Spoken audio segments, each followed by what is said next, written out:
to Ludo, who praises Makoto for restoring the humans' telepathy at the right time, as Makoto has now gained the trust of all the elites of powerful nations. But out of nowhere Ludo suddenly spots the clouds opening. Back with Makoto and Shiki, they both realize that the goddess's light is consuming them, sucking them both up towards the heavens. But Makoto gets pissed, anchoring himself to the ground. Sadly, as the goddess's powers are still too strong, Makoto is forced to give in, cutting to Shiki and Makoto now standing in the goddess's throne room. Upon realizing that the goddess isn't present, Makoto begins to laugh maniacally, stating that he may get a chance to smack the goddess sooner than he expected, taking out his arrow, only to shatter an invisible wall concealing the goddess. With the goddess commending Makoto's ugly looks, the goddess asks why Makoto is causing her so much trouble, but Makoto reveals that Tsukiyomi had granted him permission to roam freely. Getting down to business, the goddess states that she'll be sending Makoto to help out against the demons in Lemia, but when Makoto refuses, the goddess calls Makoto out for being a child, threatening to erase Makoto here and now.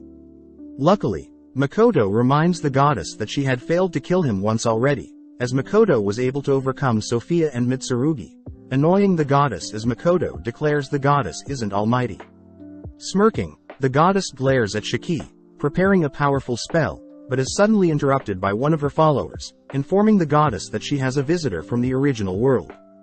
Upon hearing that the visitor is forcefully entering her throne room, the goddess tries to negotiate with Makoto, stating that if Makoto helps her out, she'll promise to allow Makoto to do whatever in the future, as long as he isn't opposing the humans. Still not satisfied, Makoto demands that he be rewarded, but Makoto can't think of any suitable rewards. Annoyed, the goddess prepares to send Makoto away without a reward, but Shiki intervenes, asking that the goddess grant Makoto the ability to speak human, something the goddess mocks Makoto for, as he should have learnt the language by now. Casting her spell, the goddess spell forces Makoto onto his knees, all whilst the goddess orders Makoto to eliminate the demons and retake Fort Stella. With Makoto all bloodied, he smirks at the goddess, prompting the goddess to open a hole beneath the two, sending them away. With Shiki terrified of the free fall, Makoto reassures Shiki that they are simply falling towards the kingdom of Lemia, asking Shiki to shield them in a dark magic barrier to hide their presence. With Makoto promising to protect Shiki, Makoto wonders why the goddess seems so stressed, but suddenly gets an idea. Contacting Mio and Tomo via telepathy, Makoto reassures the girls that he's fine, but most importantly orders the girls to rally together their most elite Highland Orcs, Mist Lizards and any other volunteers to retake Kalanion. With both girls surprised, Makoto asks that the girls inform Eva and Luria as well, stating that he has high hopes for Mio and Tomo. As Makoto ends the telepathy, Tomo and Mio get excited, noting how this is the first time Makoto has ordered the girls to fight for him, promising to succeed. Immediately rallying together the Highland Orcs and the Mist Lizards, Tomo declares that they'll be waging war against the demons in Makoto's name, ordering them all to fight and make Makoto proud. With a loud roar from the crowd, Tomo opens up a mist gate towards the demon territory Kalanion, only for Mio to immediately spread her webbing around the town to mark her targets. As Mio heads inside the fort, Tomo states that she'll go and secure the demi-plane gate, prompting Emma to step up, reporting that there are 2,000 demons compared to their 100 soldiers. Emma reassures everyone that Tomo will teleport them through the gates, firing everyone up, as this will be an uphill battle, but unable to wait any longer they make their move. On the castle walls, we see some demons watching the surrounding area, spotting enemies attacking, only to order their archers to lay waste to the attackers. Replying to the arrows, Emma nonchalantly conjures a massive barrier, allowing Agaras to reach the gates, easily smashing through the castle's fortified gate. As Emma and her army flood through the gates, the Mist Lizards immediately spring into action, decimating the demons with their mist breath, all whilst the orcs march through the demons. Cutting to the Mirage City, we see Akina and Haruna introduce Luria and Eva to their city, asking why the girls are here. When Eva and Luria state that they have promised to give Makoto everything they have once their home has been reclaimed, Haruna scolds the girls for being so simple-minded, revealing that since everyone but the girls have been slayed, Luria and Eva will be deemed the saviors once Kalanion has been reclaimed. Akina adds that Luria and Eva will need the skills to redevelop their nation, but reassures the girls that their denizens will help rebuild their nation. Cutting to Mio, We see she has infiltrated the kingdom, running into a soldier that directly serves the Demon King, introducing himself as Left the mutant Mildy Dragon. With Mio amazed that Left is a mutated dragon, Left demands to know who Mio is, but Mio states that she isn't too sure what to call herself, but she does declare she'll be offering this land to Makoto. With Left accepting Mio's challenge, we cut to Makoto and Shiki almost reaching the royal capital, making Makoto curious, as he'll be finally meeting the two heroes of this world. As Makoto's denizens continue to overwhelm the demons of Kalanion, Emma is seen ordering the orcs and lizards to wrap things up, cutting to Mio, who seems to have been completely beat up by Left. Left reveals that he has the ability to reflect all of Mio's strikes, impressing Mio, but Left does wonder why Mio continues to strike him with the same move. Mio reveals that she is simply using something she saw in Makoto's memory, conjuring a bullet, only for Left to cast a reflective barrier on himself. As Mio fires the bullet strikes Left's barrier, but Mio ends up absorbing all the damage. Smirking, Mio heals her wound, but reveals that Left's analysis will lead to his downfall. With Left ordering Mio to stop, Mio continues to fire several more rounds at Left, cutting to Tomo outside, who deduces that Mio is trying to copy Left's reflection technique. Jealous of the fun Mio is having, Tomo notes how she defeated her swarm of demons quite easily, suddenly getting an idea to create a border, swinging her blade only to create a crack in the ground. A couple minutes earlier, demons were seen raiding Gratonia, but as the humans and demons clash, Rona is seen inside one of Gratonia's castles. At the same time, Sophia and Mitsurugi appear, demanding to know what Rona is hiding. Rona reveals that she learnt Tomoki the hero fights differently depending if it's day or night, meaning Tomoki's healing only works at night, intriguing Sophia. Rona reminds Sophia that they need to target the hero of Limia, but since Mitsurugi had detected that Lily had returned to Gratonia to help defend the capital, Rona realizes something is wrong, stating that they should head back to Fort Stella to defend it. With Sophia choosing to remain in town, we cut to Sophia and Mitsurugi on top of the walls, watching as Tomoki and his party head out onto the battlefield on Nagi the dragon. They both acknowledge how they're stronger than when they first faced Makoto, leading Mitsurugi to conjure several blades above Tomoki's party, allowing Sophia to exchange places with the blades, ultimately landing on Nagi. Upon introducing herself as Sophia the Dragon Slayer, Tomoki immediately recognizes the name, but as Sophia tries to spark up a conversation, Genevieve steps in front of Tomoki, sensing something is off. Watching as Sophia raises her blade, Genevieve manages to react to Sophia's slash, impressing Sophia as Genevieve reads her attack. As Sophia leaps back, she detects that Tomoki's party had been granted power by a greater dragon, believing it to be Glant or Sazanami, but Genevieve demands to know why a human is attacking the hero party. Sophia apologizes for not elaborating further, revealing herself to be a commander of the demons, but Sophia uses the opportunity to taunt Tomoki, stating that she knows Tomoki is stronger at night.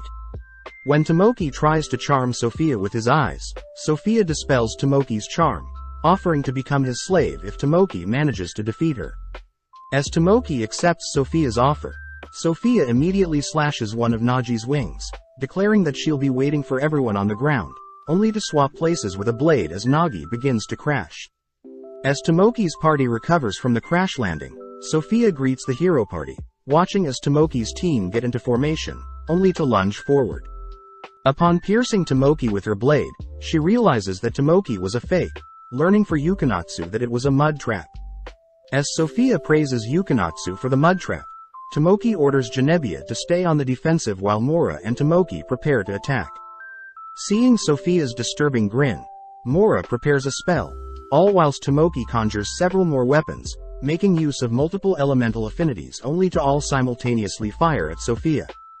With Genevieve shielding her party from the explosion, Tomoki arrogantly checks on Sophia's body, but is shocked to see Sophia didn't even feel any pain from their combined attack.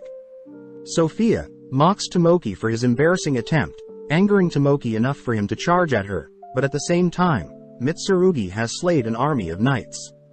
Mitsurugi thinks back on how Sophia and Makoto were the only ones to have defeated him in the past, but now draining the life from the defeated knights, Mitsurugi reveals his original form, declaring that he has reclaimed his powers as a greater dragon. As Sophia is seen massacring Tomoki's party, Sophia states that Tomoki is such a letdown, kicking him as his teammates helplessly watch, but stops upon seeing Tomoki's regeneration kicking in.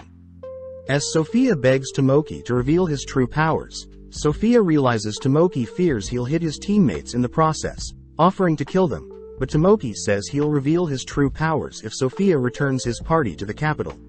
Calling out to Mitsurugi, Mitsurugi teleports Tomoki's party back to the capital, allowing Tomoki to let loose. Conjuring a dense ball of mana, Tomoki reveals that his trump card isn't something the goddess bestowed onto him, unleashing his obliterate spell, blowing up the surrounding area.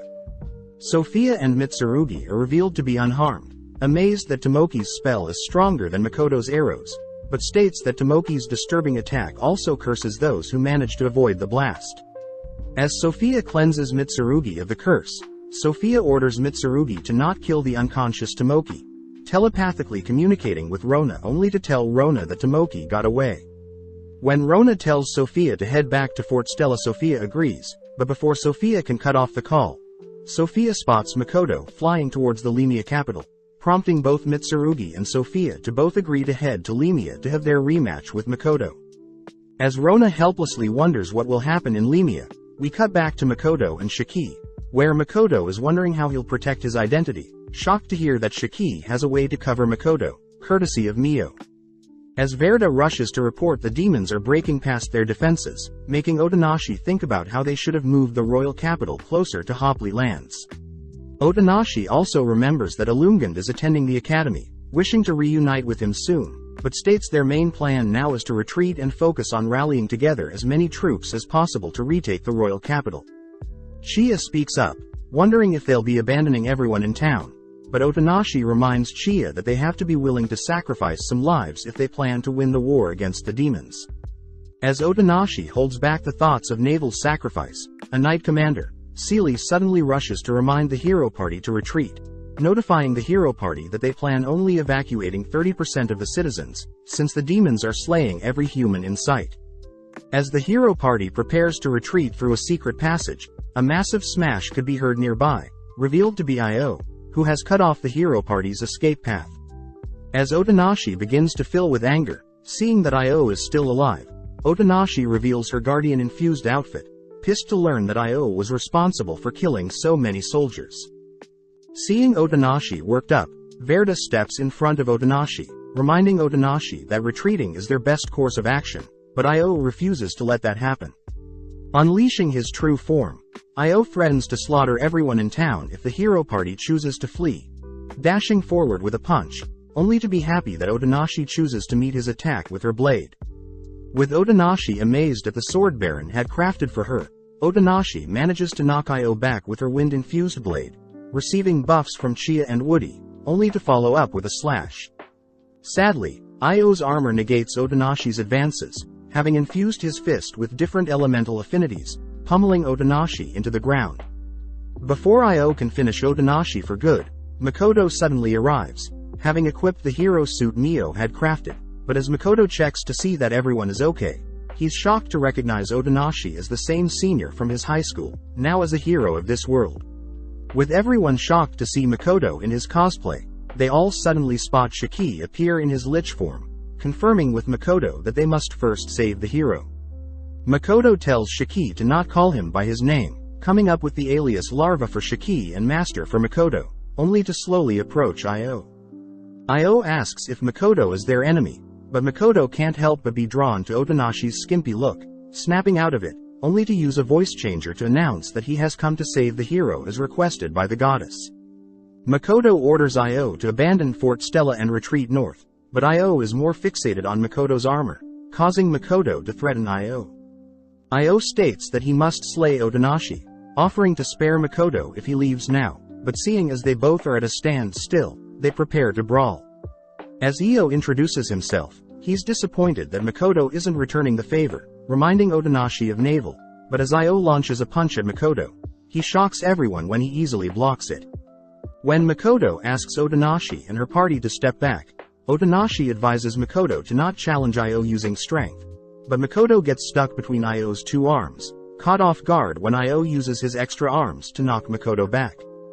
Getting serious, Makoto's mask glows, prompting Makoto to charge forward, but Io detects bloodlust, barely managing to block Makoto's powerful kick that sends Io flying back. Makoto reveals that his kick would have easily slayed a dragon, impressed that Io reacted in time, but Io simply gets more fired up, excited to be facing such a strong opponent. Off to the side, Otonashi suggests that they help Makoto, but Shiki appears, ordering Otonashi and her party to stay put, saying that his master won't lose. Shiki compliments Otonashi's wind sword, revealing that he had once fed a wind spirit to create a monster mantis, but this makes Otonashi curious as to who the lich truly is. Out of nowhere, two demons break through the surrounding walls, preparing to attack Otonashi and her party, but fearing that the hero party will lose, Shiki encases the hero party in a barrier, ordering everyone to remain inside, or else he'll personally slay Otonashi's party member as they only promised to save the hero and not her party. With everyone pissed, they ultimately ask for Shiki's assistance, watching as Shiki evades the axe of the demon bull only to disintegrate the arrow from the demon horse. The demons ask that Shiki step aside, but Shiki takes the opportunity to insult the demons, classifying them as mere cattle. When the demons demand to know who Shiki is, Shiki begins to recite his 13 steps, sacrificing his 4 rings to release the first 4 steps, nonchalantly tapping his staff only to puncture the demons with several powerful earth spikes. Impressed that the horse evaded the spikes and the bull survived the damage, Shiki gets serious, casting an inferno spell that dissolves the demons' weapons only to completely erase them from existence. At the same time, Makoto wonders if Shiki overdid it, suddenly blocking Io's punch, annoyed that Makoto isn't taking their fight seriously. Io reveals that Makoto hasn't sustained any real damage yet, equipping his elemental gauntlets to try to catch Makoto off guard, but Makoto easily blocks the strike. Annoyed, Io's barrage is once again blocked by Makoto, stating that he'll fight Makoto until his dying breath. Hearing this, Makoto asks Shiki to half-open his 7th step, surprising Io as Makoto isn't fighting fair, but Makoto reveals that he doesn't plan to use any special moves, deducing that he'll have an even greater fight later. Testing out the armor's features, Makoto calls for the suit to fire some rounds, suddenly releasing several missiles that Io manages to block and evade. Next, Makoto launches a pair of scissors, shocking Io as the scissors pierced his skin, following up by shooting out an anchor that drags Io in close, giving Makoto the opening to land a powerful strike. As Makoto rushes in, he's surprised to see Io regenerating so fast, forced to use his boosters to evade Io's counterattack. Now in the air, Makoto makes use of his jet kick, puncturing a massive hole in Io's torso, but when Makoto asks if Io would like to surrender, Io grabs hold of Makoto, revealed to have regenerated his wounds. As Io begins pummeling Makoto, Shiki notes how it's the perfect time to half-open his 7th step, casting Niflheim that conjures a smokescreen around town, but at the same time, Makoto is revealed to be unfazed by all the damage he received. Makoto praises Io for his strength and speed regeneration, but is caught off guard when Io suddenly howls, revealing that he had told his demon soldiers to do something. Taking out a rose, Io reveals that he had learned of the power that comes from the rose sign, having instructed all of his demons to give their souls in order to ensure all the humans are slaughtered. As Io destroys a rose sign for himself, Io is immediately consumed by power, amazed at his new body. Off to the side, the hero party begin fearing what will happen if they let the demons run rampant with the rose signs, rushing to defend the town's citizens, but Shiki immediately erects a barrier, stopping the hero party from leaving. As the hero party begs Shiki to set them free, Shiki is reminded of Makoto's students, stating that he'll let the hero party do whatever they want, as long as they can break his barrier. Accepting the challenge, Otonashi steps up, hacking away at the barrier but eventually falls, shaking at how powerless she is. Out of nowhere, Otonashi is suddenly suspended in space, suddenly hearing a voice that greets her, reassuring Otonashi that time spent in this new space won't affect the outside world. The voice reveals that Tomoki has already received the traveler's privilege, offering Otonashi power if she promises to answer their questions. With Otonashi wearing a blank stare, the voice announces her color is black, a high-ranking color that Tomoki received as well, and a color gods can't acquire. The voice states that black represents all attributes, offering to make Otonashi an ability, but when Otonashi asks for an ability to conquer the world, the voice asks for all of Otonashi's mana and 80% of her lifespan. Realizing that the offer is not reasonable, Otonashi asks for an ability to dispel all spells, but the voice tells Otonashi that she can simply learn dispelling, revealing that Makoto is capable of such things. Otonashi asks if the voice knows Makoto, but the voice mentions that they do, but doubts Makoto will ever need its help. Thinking about all the suffering her party went through, Otonashi asks for the ability to become stronger based on the emotions of people around her, something the voice praises Otonashi as a heroic wish. At the cost of reducing Otonashi's maximum mana, the voice grants Otonashi her new ability, placing Otonashi back into her body. Forcing herself to stand up, Otonashi rallies the emotions of her allies, gathering enough strength to shatter Shiki's barrier. As the hero party leave, Shiki suddenly detects more enemies approaching, but Makoto orders Shiki to follow the hero party, all whilst Io reminds Makoto to focus on their fight.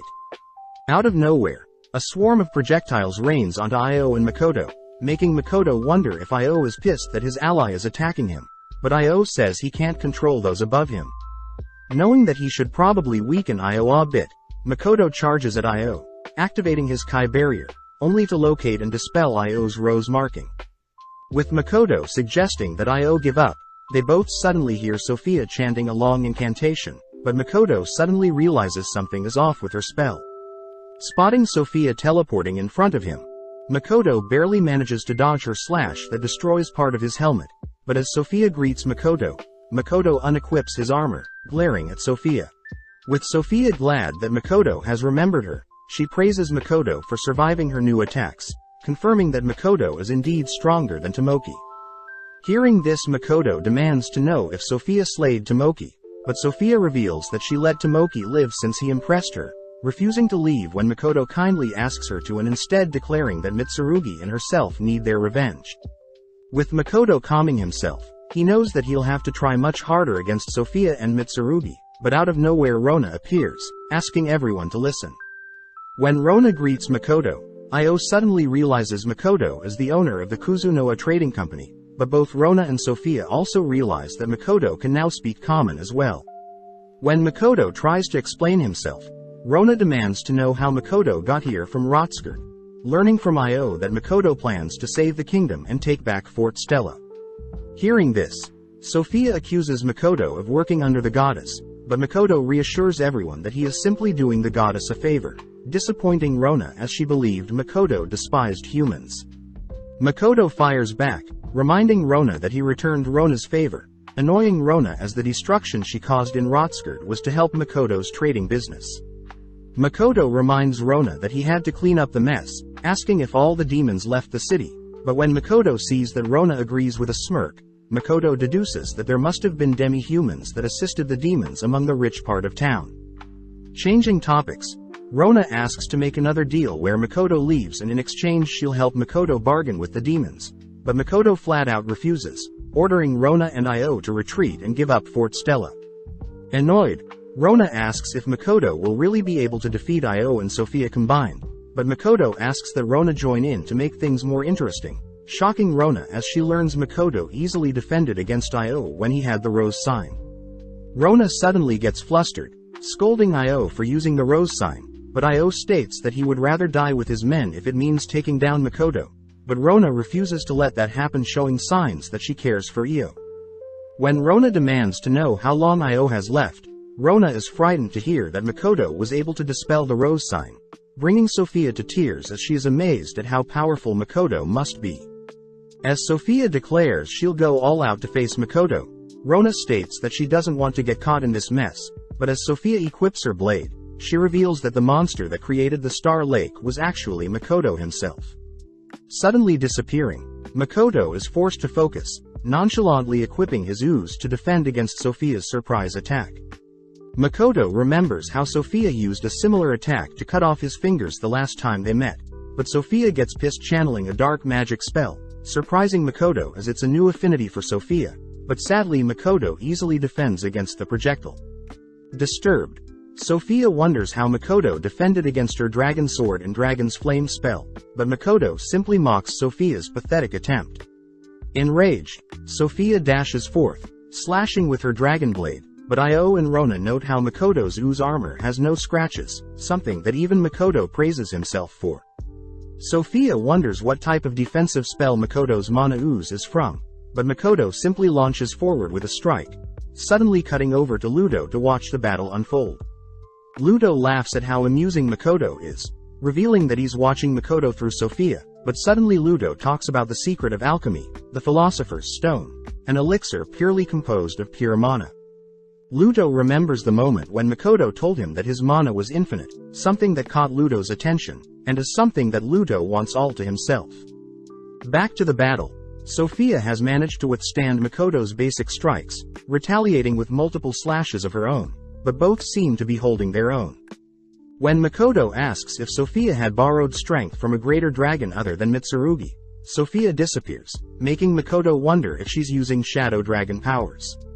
Appearing above, Sophia conjures an orb, slicing it only to have several lasers appear, but the lasers simply bounce off Makoto's ooze.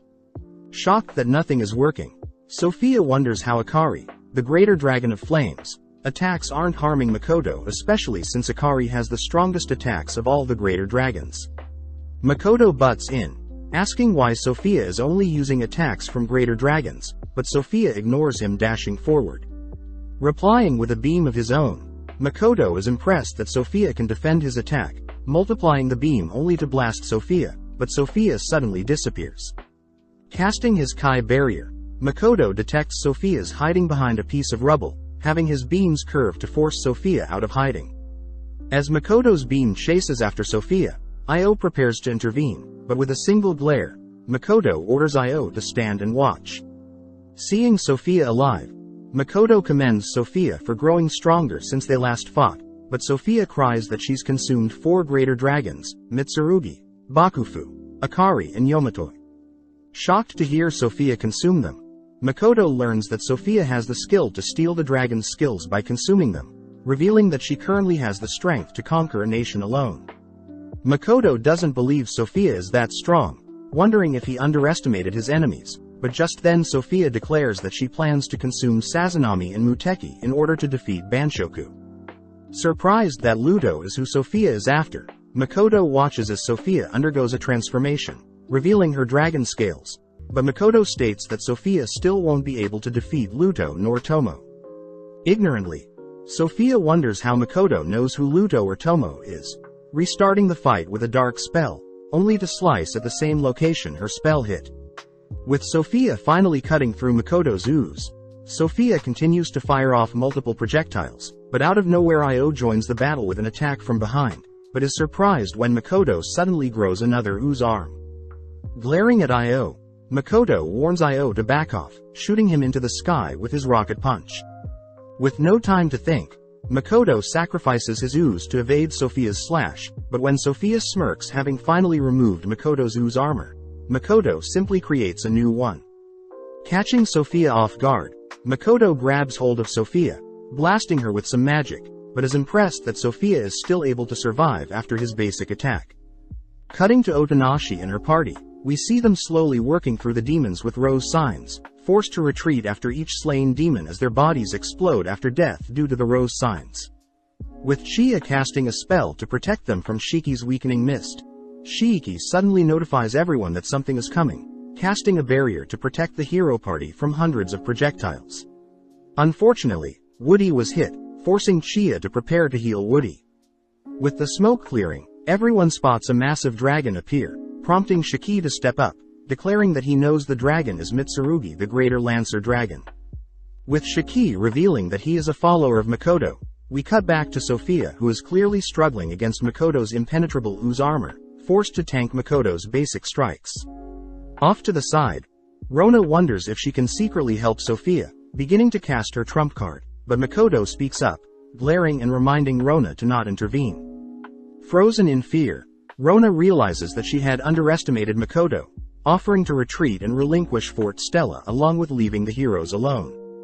With Makoto allowing Rona to leave alive, Makoto turns back to Sophia, noticing her blade is slowly fusing with her hand every time she unleashes the dragon's power. Makoto gets annoyed at how boring Sophia is, reminding Sophia he can kill her at any moment, but Sophia states she is already prepared, asking why Makoto's attacks are weaker than Tomoki's. Makoto reveals that he's never met Tomoki, wondering why Sophia is suddenly bringing up how charming and powerful Tomoki is, but having heard enough, Makoto reveals that Sophia is charmed by Tomoki. Suddenly realizing this, Sophia gets pissed at how weak she is, but Makoto mocks Sophia by offering to dispel Tomoki's charm.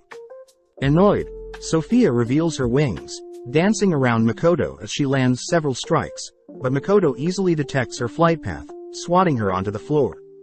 When Makoto declares that he'll be ending this, Sophia slowly gets up, stating that with the help of Mitsurugi she'll defeat Makoto, but Makoto cuts her off, reminding Sophia that with her 4 greater dragons she's still so weak, revealing that Shiki is far stronger than Mitsurugi. Back outside, Mitsurugi is seen showering Shiki with hundreds of blades, but Shiki seems to be barely holding on. Seeing as Shiki is weaker than him, Mitsurugi transforms back to his human form, beginning to head towards Sophia, but Shiki declares that he'll be paying Mitsurugi back for harming Makoto. As Mitsurugi and Shiki glare at each other, Mitsurugi declares that he'll first pick off Makoto's followers, beginning to gesture several hand signs. With a swarm of blades heading towards Shiki, Shiki is forced to cast a barrier, enduring the rain of blades. As the smoke clears, Shiki appears unharmed, but Mitsurugi continues to smirk, prompting Otonashi to ask Shiki to dispel his mist to allow her hero party to help. Taking a breath, Shiki declares that he's not struggling, but Mitsurugi calls Shiki's bluff. Otonashi states that she wants to slay the dragon that ruined their town, but Shiki states that if Otonashi and her party stay back he'll promise to heal Woody. With Chie skeptical that a lich can heal someone, Otonashi decides to trust Shiki, something Seely agrees with since Shiki doesn't seem like the usual cunning lich. When Otonashi asks Shiki to dispel the mist, Shiki agrees, instantly dispersing the mist and allowing Otonashi and her party to defend their position more comfortably. Having waited long enough, Mitsurugi unveils his true sword, but Shiki begins reciting the history of Mitsurugi the Lancer Dragon.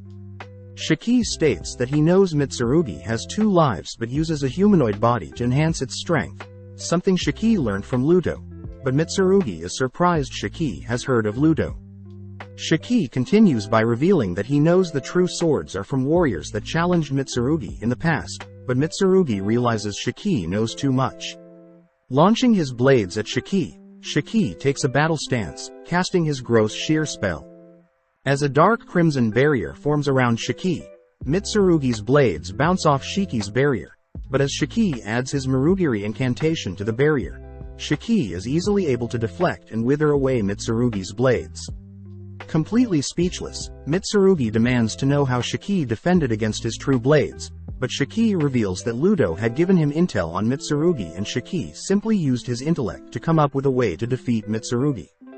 Gripping his staff, Shiki calls for his blade Askaran, amusing Mitsurugi as a mage is wielding a sword.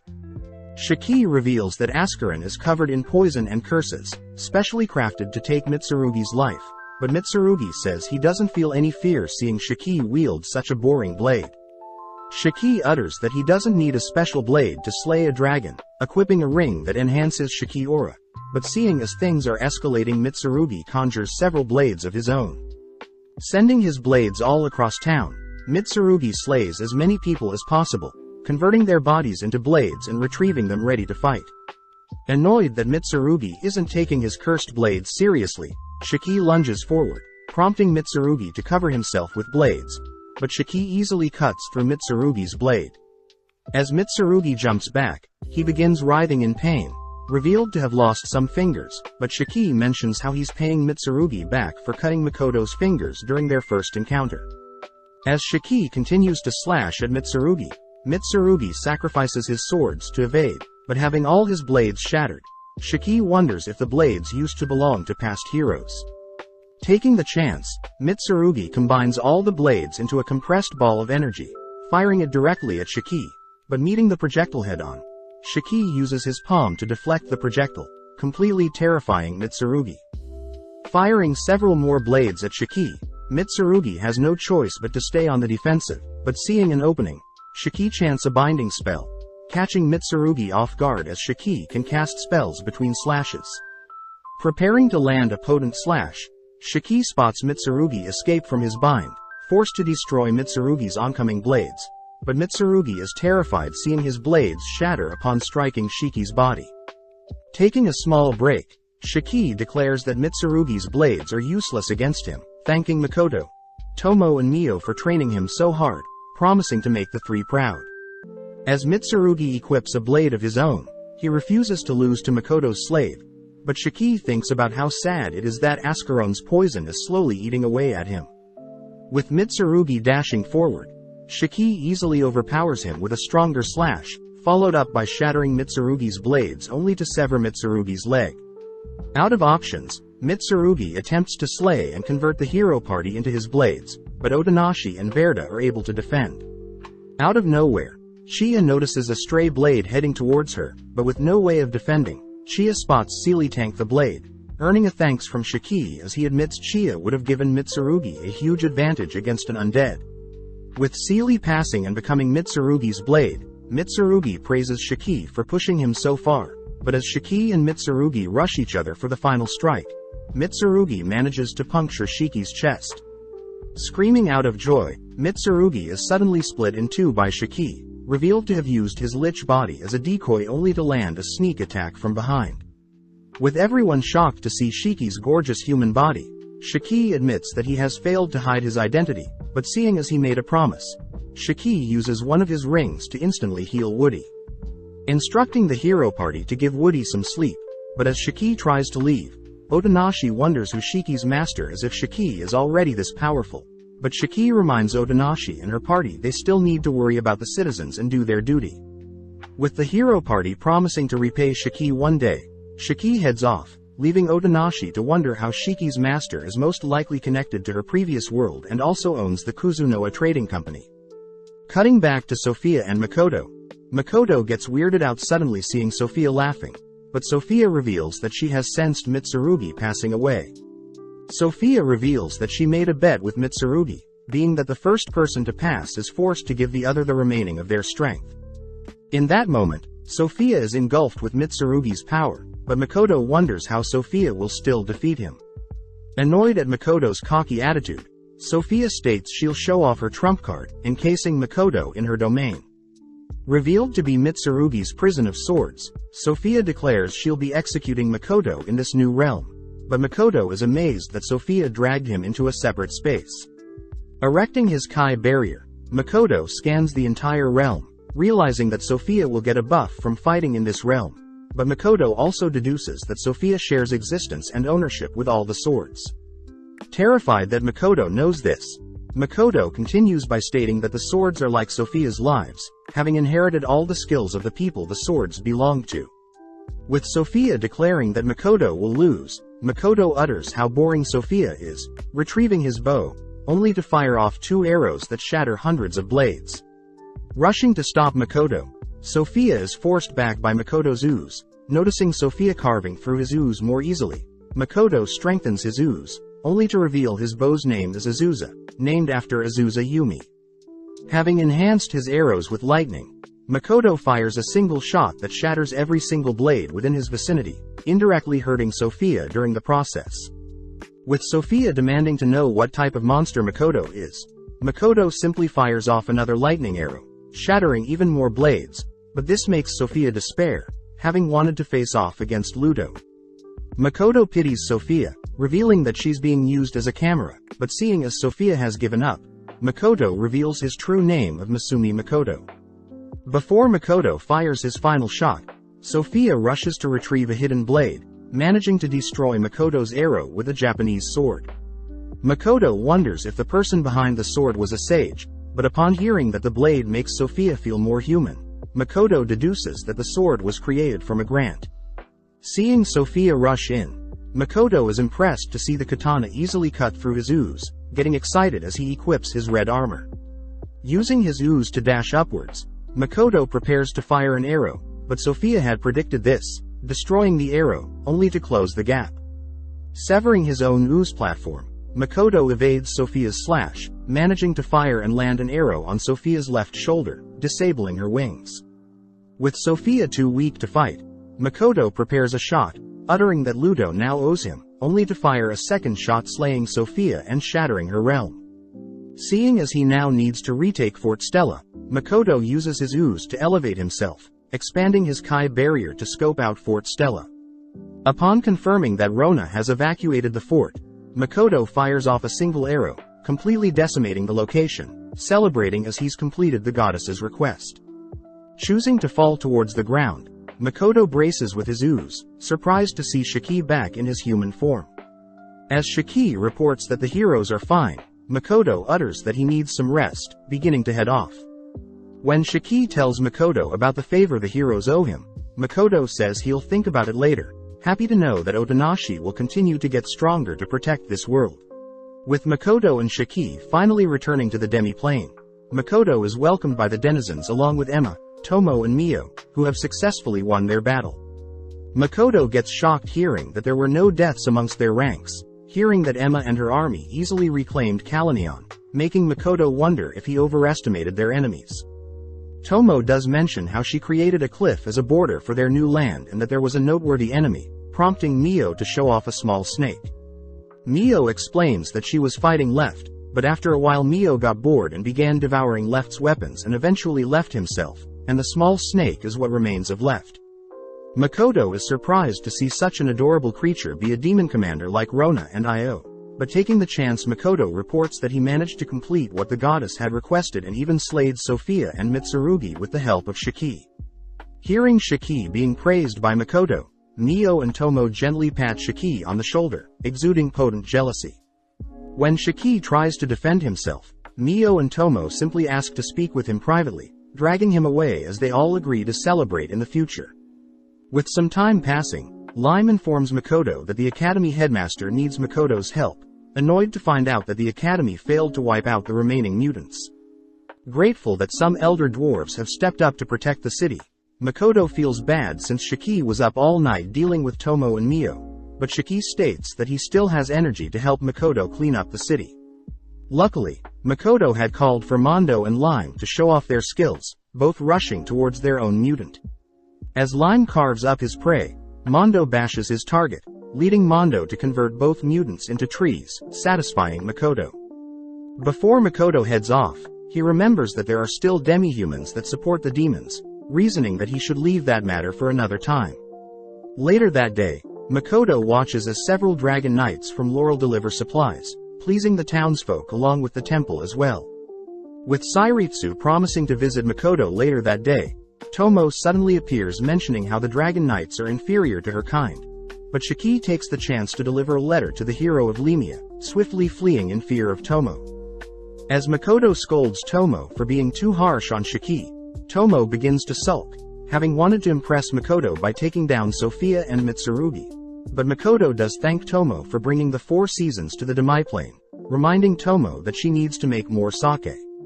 With Tomo flustered by Makoto's compliments, we cut to Makoto and his students cleaning up rubble on the streets, but Makoto's students are jealous that Shifu and Yuno aren't here to help. Makoto tells everyone that the sisters are helping Patrick at the Merchants Guild, but as we cut to Yuno and Shifu, they're forced to stand by as their doting father does all the work. With Makoto ordering his students to stop complaining about the manual labor, Jin realizes that Makoto's human voice sounds quite young, but Makoto quickly releases a potent aura to remind everyone to not treat him any differently. Makoto does mention how there won't be classes for a while, shocking the students as they realize Makoto refused a full-time role at the academy, something that would set Makoto up for life, but Makoto reveals that he doesn't plan to remain a teacher forever. That evening, Makoto catches up with Estelle, wondering who Estelle's boss is, but as Estelle calls out for her boss to appear, Zara appears, shocked to see each other. With Zara demanding to know why Makoto is here, Estelle reveals that Makoto was the one that saved all the ladies in the red light district, prompting Zara to awkwardly thank Makoto for saving his side business.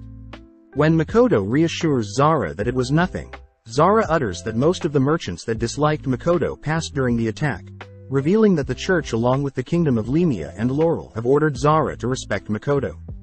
Swallowing his pride, Zara admits that without Makoto the city along with everyone would have been wiped out, thanking Makoto with all his heart. As a thanks, Zara agrees to give Makoto free access to the brothels, but gets flustered, instantly refusing the offer. As the sun begins to set, Makoto is seen having a meeting with Joshua, But when Joshua asks what Makoto wants in exchange for keeping his secret, Makoto simply states he'll keep the secret for free. With Joshua surprised at how mature Makoto is, we cut to later that night, where Ludo apologizes to Makoto, having not expected that Sophia would get in Makoto's way. Makoto reveals he knows Ludo was watching through Sophia's eyes, flustering Ludo as he tries to come up with an excuse, but Makoto states that he knows Ludo and Sophia are connected in some way. With Ludo frightened at how observant Makoto is, Makoto diffuses the situation by mentioning how obsessed Sophia was of Ludo, but when Ludo tries to thank Makoto for slaying Sophia, Makoto calls out Ludo's lie once more. Agreeing to give Ludo full reign of what remains of Sophia, Makoto heads through a mist gate, asking to receive a reward once Ludo is done with Sophia. Cutting to a forest, we see Sophia helplessly admit how monstrous Makoto was, reasoning that she must slay Lateki the greater dragon before she can challenge Ludo.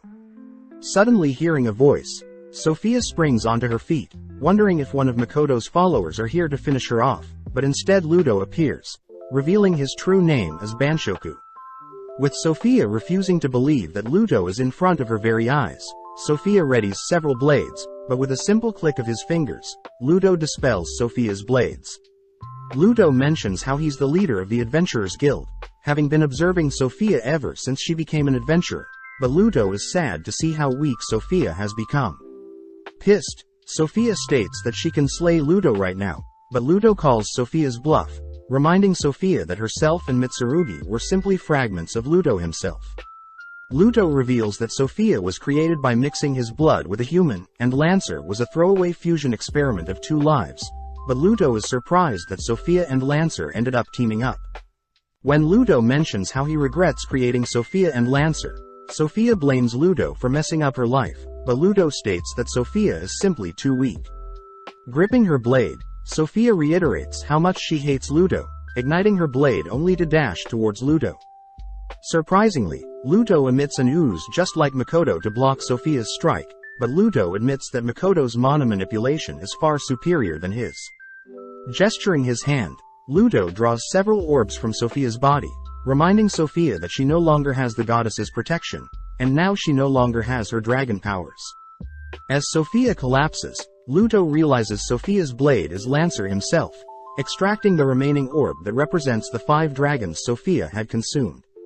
Ludo states that the orbs will give birth to new greater dragons, but seeing Sophia so pathetic, Ludo states that he plans to get some revenge. Elsewhere, we see the king of Lemia hear that Otonashi plans to send Chie back to Laurel, unable to mention how it was Shiki that requested Otonashi do so. At the same time, we see Lily trying to comfort Tomoki, but he seems to be more obsessed with power. Following Rona and Io, they both mention how Fort Stella and Kalanion were both taken down, both knowing that it wasn't the humans' doing. As both mention how they've failed to locate Left, Rona asks Io to begin training a new army, stating that she'll handle Makoto by introducing him to their king. Back with Makoto, he raises a glass thanking everyone for their help over the past few days, prompting everyone to begin dining on the celebratory sake and food. During the party, the Winkins thank Makoto for opening their eyes to various new combat tactics. Next, the Gorgons seductively ask if there are any leftover demons for them to absorb, but Makoto swiftly shoots them down. Next, Baron acknowledges how delectable the booze is, prompting Agaras and Liddy to ask Makoto to train them more, but Makoto asks that they both relax and celebrate for today. Finally, Mio shows off her yuzu-infused fried chicken, breaking into tears upon hearing that Makoto loves her cooking. Speaking with Emma, Makoto asks what Luria and Eva are up to, surprised to hear that the girls are in the Mirage City being trained by the Alkis. Emma reminds Makoto that the girls need to be fit to serve the nation of Kalanion, but off to the side we see Lime and Mondo having a drink-off, joining Aqua, Aris and Kamoi on the dance floor. As the party settles down, we see Makoto and the trio out getting some fresh air, but Mio takes the chance to cash in on the favor for slaying the most mutants in Rotskirt, shyly asking to service Makoto. With Makoto clearly flustered by Mio's favor, Mio takes back the favor, relieving Makoto, but Mio gets pissed hearing Shiki and Tomo laughing at her. As Tomo and Mio bicker and fight, Makoto thanks the three for remaining by his side, grateful that he was able to make himself at home with the help of the three. The season ends with Makoto giving the three his family name Masumi, officially deeming the three as Tomo Masumi, Mio Masumi and Shiki Masumi, something the three promised to carry graciously moving into the future. Check out one of our other videos on the screen or in the info card above. Subscribe, like and comment.